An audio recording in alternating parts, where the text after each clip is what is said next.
All right, people, the big one is tomorrow. Manchester United versus Everton at Goodison Park. The last time that the Red Devils will ever go to that stadium, because you know they're moving to a new stadium. And it's a very, very big one because Everton is on fire. 4 wins out of 5 Premier League games. And also, remember that historic, great, I call it game of the season game against Everton, which ended 2-2. So Everton is on fire. So it's another day for Manchester United to prove to us that we're not going to get relegated. It's going to be a big one. But the reason why I'm excited about that game is because, to be honest with you guys, the second half against Spurs, Tottenham Hotspur last week, give me a little bit of encouragement. I won't lie to you guys. No matter how we bash our team, sometimes we gotta say the truth, you know. And the fact is that we gained some players. Thank God we did not lose some players because last week we lost over like 6 players or 6 players. Ahmad going out of season, Martinez going out of season, Ericsson out, Leniero out, Toby out, Kobe out, Ugarte out. But we gained some players this week. Leniero is back, Ericsson is back, and who else is back? Ugarte is back. So at least we have some senior players on the bench. It's a very, very mighty one. And I have a feeling that I think it's another test for us. I have a feeling that we'll get something out of that game. I just have that feeling. Sometimes when I say something, some of you will be like, you're drunk, you're delusional. But every time I tell you I have a feeling or I believe, I have a guts feeling that we are going to win a game, we are always going to win that game. So, bros, listen to me and listen well. I believe that we will win that game. I believe that even a draw at this moment, any point that we'll pick up at this moment is very, very essential for us right now. And also, you guys know that the draw for the Europa League is out. We're playing Real Sociedad, not so bad. And the good thing also is that we are not going to meet Tottenham Hotspur to the final. I don't know if you've seen the bracket, but we know we're in two opposite sides. Two opposite sides. So we're not going to meet our biggest threats in that competition. Actually, there's some very big teams right there too. People feel like Tottenham Hotspur is our biggest threat. But to me, Tottenham Hotspur is not even playing that great. Who could have won that game on Sunday? If Garnacho took his chances, because Garnacho had 2 chances or 3 chances. Zexi has another good chance. We were more threatening than Tottenham in that game. Facts. We were more threatening than Tottenham in that game. So it's not, I believe that Tottenham, on a very good day, neutral ground, I believe that Tottenham won't be a threat. I feel like our biggest threat is that Real Sociedad and Atletico Club. Atletico Bilbao. They call it Atletico Club now, right? That's our biggest threat, bros. Let me tell you guys something. Our biggest threat is not Tottenham. But even though we're just still going to meet Tottenham, we're not going to beat Tottenham till the final, which is awesome. So you saw the draws out. And let's go a game against Everton. Very early kickoff. Let's go. Let's get a result there. I believe we're getting a win or we're getting a draw in that game. It's unfortunate that I will say we're going to Goodison Park and a draw is even okay at this point. A draw is even a kind of encouragement to us, not just the fans, to even the players. Anything apart from losing a game is an encouragement to us. Anything apart from Onana making, because part of the reason why we lost that game against Spurs is because of I'm licking my lips a little bit dry. Anyways, one of the reasons why we lost that game against Spurs was because of Onana. I saw that goal, Onana carried that ball, what's the right word to use, back to Madison, and he scored that goal. Onana, to me, it's sad for me to say that, because I remember I made a video at the beginning of the season when I actually remember, because I always tell myself the truth. I don't shy away from things that I said. I remember at the beginning of the season, I made the video. Go see it. It's on my IG page. I made the video. Oh, who is the player of the season so far? A lot of people were going for Ahmad at that point. I think that was when everything had just got sacked, or before it was sacked, and Ruth Van Nistelrooy came in. Around that time. And I said, oh, my best player so far is Onana. And I regret saying that right now. Because there's something I want to say, that Onana is one of the worst signings we've made. I'm not lying. It's my own opinion. If you don't like it, state yours in the comments. Onana also is one of the problems we're having at Manchester United. It's a fact. It's either making errors, or he's just against Tottenham. Okay, could have ended 0-0. How are you gonna a shot and keep us punching away from danger? It's not the first time. Go check Onana's try this season. He will punch it to. He will just punch it. He doesn't care who's running to him.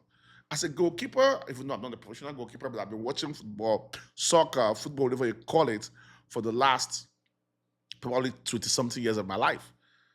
So I see goalkeepers, what they do is they parry the ball, they carry the ball, they push it, out of the danger zone. Well, Onana will just push it to the danger zone. That's what Onana does. So I won't lie to you. If Onana does not make a mistake tomorrow, and we even try to play good football, just try, I feel like we'll get something out of that game. And thank God Ugarte is back. To be honest, Casemiro wasn't that 100% bad. He wouldn't, but Ugarte is back. Let me tell you what I want that game tomorrow. Ugarte is back. Can you please play Ugarte and Casemiro in the midfield? My opinion. Ugarte and Casemiro in the midfield, and play and push Bruno a little bit forward. I think we've seen some games that Casemiro and Ugarte has played together, and they turned out great. Or can you play Ugarte and Eriksen in the midfield and push Bruno a little bit up? And also, because I know you're going to start as a Zexi, and push a little bit up, and maybe playing Zexi up front and Haaland on the bench, or Haaland on the bench, or Haaland playing and Zexi on the bench, and push Bruno a little bit forward. When Long will say Bruno forward. I'm just saying, people. I'm just saying. And can you, at least at 65, 68 minutes, can you please play me Chudi Obi, the young kid? Can you please play that kid? Can you give that kid like 15 minutes for me, or 20 minutes for me? It's what I want, bros. Amorim. That's what I want. I don't know how many fans I want that, but that's what I want, bros. Please, you could do that. It won't hurt. Just give that kid a chance. Start giving kids a chance. Amorim, Manchester United is about giving kids chances. And when we give them those chances, they do wonders. Every kid that we've given chances, from the likes of the Beckhams, to the likes of the Nev, from the likes of Bobby Charlton, from the likes of, I can't remember. But every year we've given a kid a chance, we always have one exploding. From the recent likes of Kobe's and the Garnachos, from the recent likes of missing Greenwood, which we chased out, that is doing wonderfully well in the French league. We've done that. Is it Machelda, whatever his name back in the day? We've done that. We have given kids chances, and they just do wonders. They just do wonders. They will just do something that I'll be like, whoa. That's what we're all about. I don't think there's any other club that does that than Manchester United in the Premier League, to be honest. That's why I see all these kids running from Arsenal and running to us. Because that's our history. We give kids chances and they perform. And that kid, Chidobe, is a wonderful. He's 17 with no Premier League experience, I know. Lemiyama was 16 without no La Liga experience. So Xavi gave him a chance and he took it. So not that he took it, he's a kid. Xavi gave himself a chance with Lemmy Yero, and Lemmy Yero took it for Xavi. And Lemmy Yero turned out to be one of the best players that that we've seen in recent years. Facts. So try it. Try it. Give that kid a chance. And you will not regret it. I promise you, Amory, if that boy messes up when you give him a chance, blame it on me. Blame it on me. I take it with my full chest. Blame it on me. But he would not. Give the kid a chance. Give the kid a chance. You know, Garnacho.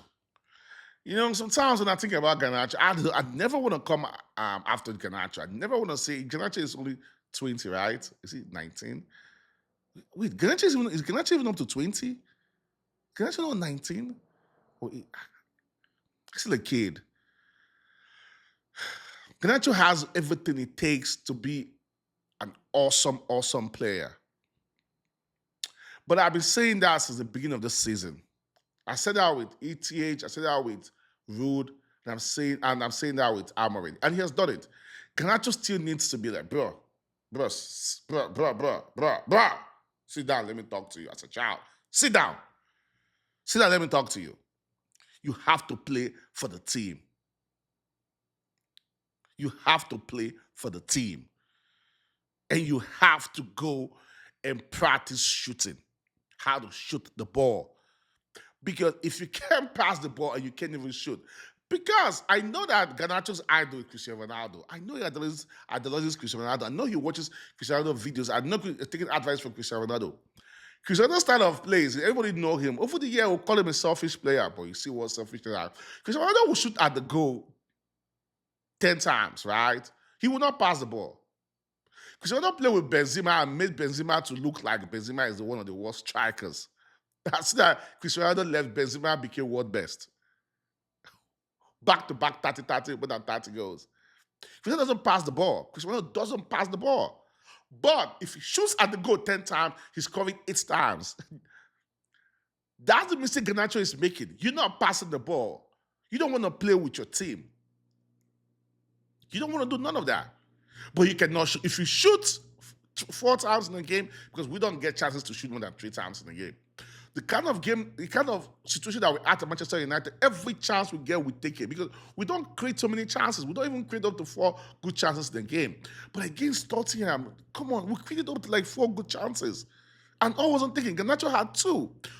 The first one was an open post, which didn't even hit the target, way over the bar. The second one shot at goalkeeper. You selfish, you don't want to pass the ball, you run into good positions. When you shoot, God. Woo! When you shoot, it goes straight to the stands. Come on now. So you need to be, bro, sit down, let me talk to you. Play the ball. Play for the team. Just play for the team. Forget about you trying to get the headlines. Just play for the team. And go, and you know, that's what I would tell him after talking to him, bro, go straight to the training page and start learning and take shooting classes. That's it. Or if you know that you're facing the post and you can't shoot on target, pass it. There was this game, what game was it? That we won, I think that he was supposed to pass to Hoyland, and he did not, and he shot, and Hoyland almost wanted to kick the post down. Bro, what are you doing? You surpassed that ball. I think they're over with him, but they're still not talking to him. He's a kid, I understand that. Bruno, I guess remember I yelled at him, like, what are you doing? You have what it takes to be one of the best young talents in the world.